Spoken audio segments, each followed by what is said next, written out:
The National Development Plan 2030 speaks pre-positioning, and it speaks to us about 2030, the future, beautiful, glorious, as if it is already in place today.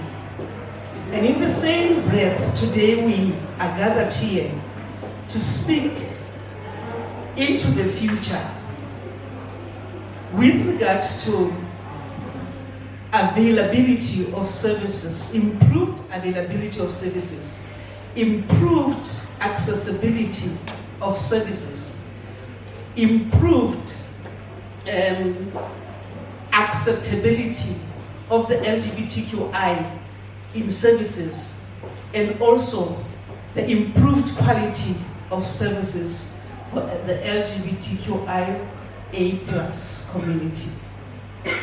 With those words, ladies and gentlemen, herewith is the presentation from Tholwana. We are an NPO registered with the social development since July 2016, so we've been in operation for 14 years.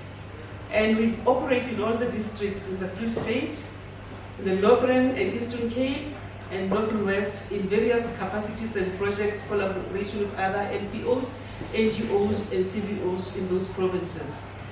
Our registered operational offices are in Tabanchu, and our administrative offices in Bloemfontein. An overview of our services and activities.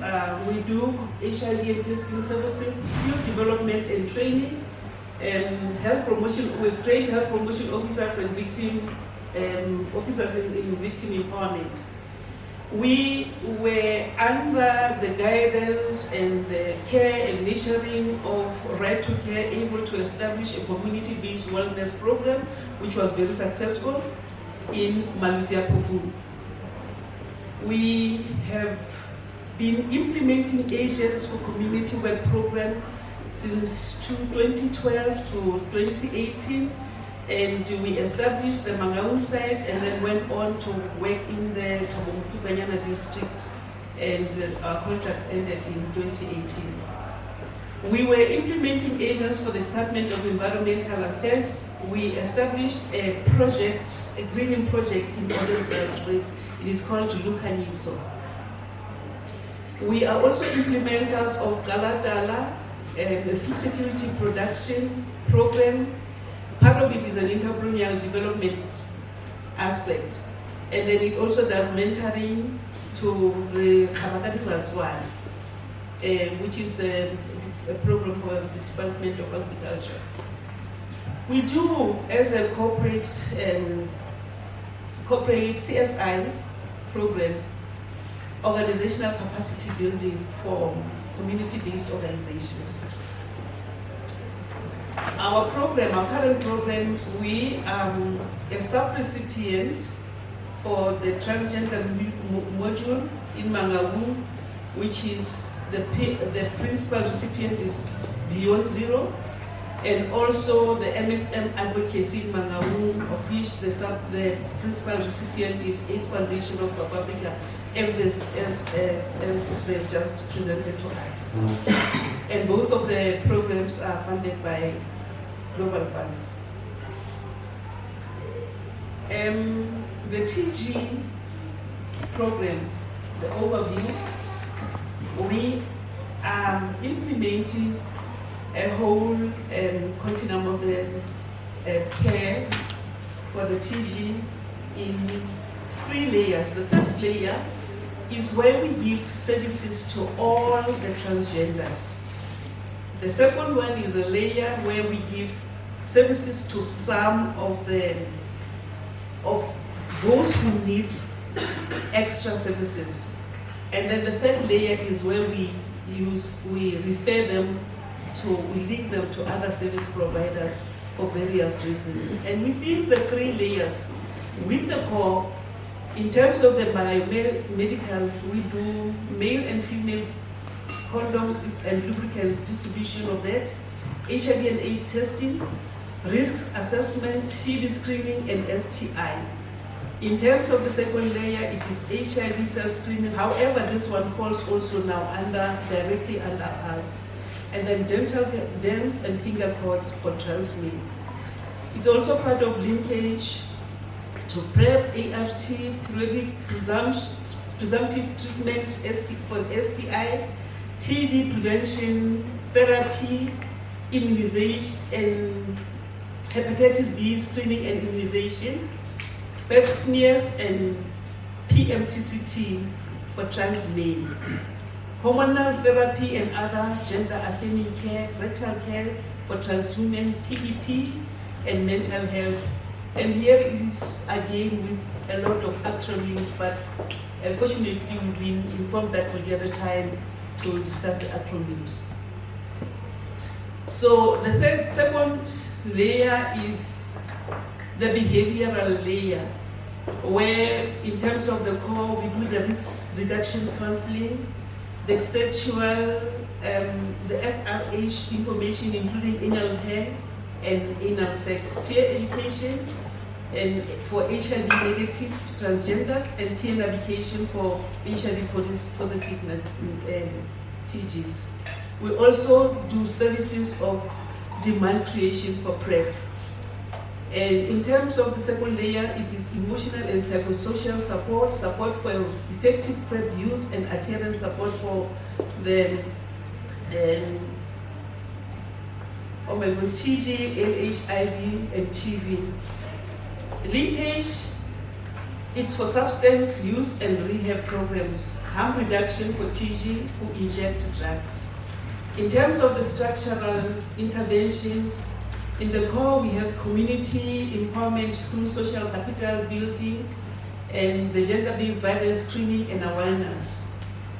Second layer is mechanism to report and record human rights violation, which speaks to advocacy. SOCS support to remove gender-related barriers to care, that is, example is laser hair removal, improve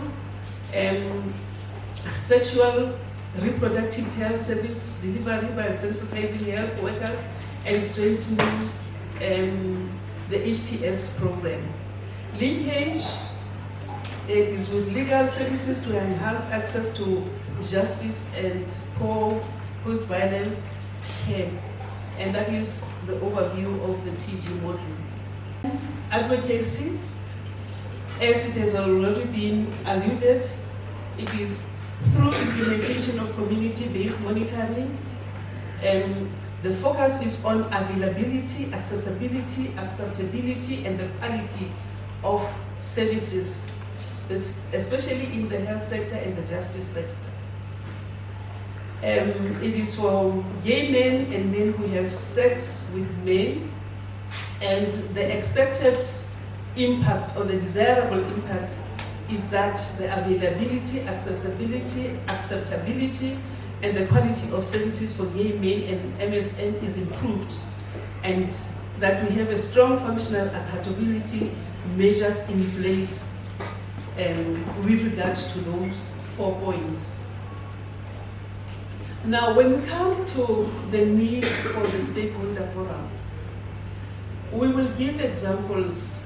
For instance, the Department of Health is our primary principal. We need a memorandum of understanding for us to be able to function in the area. We need them for linkage. As you said, you saw in all the two presentations, the overview on the two programs, there is no way that we can go forward without a memorandum of agreement with the department. They are the key principal in terms of our ability to function within the two programs. The social development, as we interact with our clients, we pick up issues where we need to link them with the social development. Department of Justice, linkage, and for advocacy and advocacy engagement. So in terms of departments and different sectors within the government departments, there is no way that we can fully serve our targets without linking them to services. With regard to the NPOs, there is still a great need.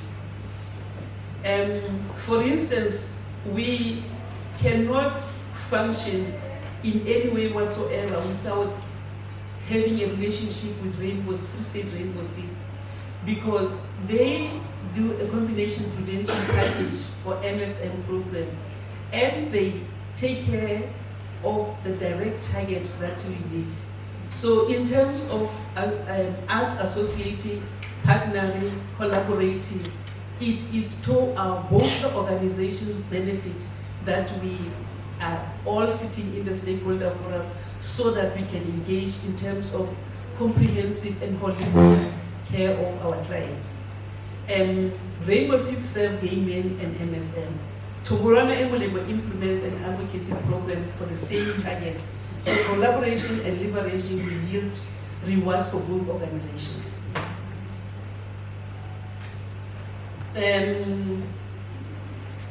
We have Prophetess Youth Foundation. Their objective is to ensure that they combat school violence, including bullying from primary school. So we can leverage on their activities within their objective to assist our target group in essence, for example, in building resilience or whatever that we may require from them, or whatever they may package and contextualize a program that can assist us with building resilience in our target group. Right to Care, if it had not been for Right to Care, we would not be where we are. They took us through as when we started with HIV and AIDS testing, with capacity building through and through. So we will rely on Right to Care for leveraging for capacity building in technical skills. Tholwana and Molemo implementers were trained by Right to Care in HIV and AIDS testing. And we were initially coached and mentored by Right to Care. So in essence, we are saying again, within the stakeholder circle, Right to Care, it's not just Tholwana and Molemo that needs your support. We are many. So the stakeholder forum is specifically for leveraging with whatever resources, with whatever capacity the other organization has towards achieving the main objective of serving the LGBTQI plus community. Identify the linkage partners, determine the sectors within the participating structures, draw up the forum governance, establish the linkage, collaboration, liberation, and oversight mechanism. And the process that we are going to undertake today will be through commissions. There will be a commission for governance, which will be the leadership that will determine the terms of reference. A commission for the health services, commission for the social services, justice services, and one commission for advocacy. Intended benefits for this forum is that we will be able to address human rights for the LGBTQIA plus community. We will be able to achieve the goals and objectives of the UN 1990 strategy, which speaks about 90% of the community being tested, 90% of those tested who are positive on ART, and 90% of those that are on ART having viral suppression. We will also be hitting on NSP 2017-2020, and especially goal number 3, to reach all key and vulnerable populations with services that are tailored to their specific needs. And another benefit will be collaborating to achieve goals, objectives, and targets for all stakeholders. We will have comprehensive, holistic care for LGBTQIA plus community. We will all have improved linkage mechanism, improvement on availability, accessibility, acceptability, and quality of service from all. and will have networking opportunities.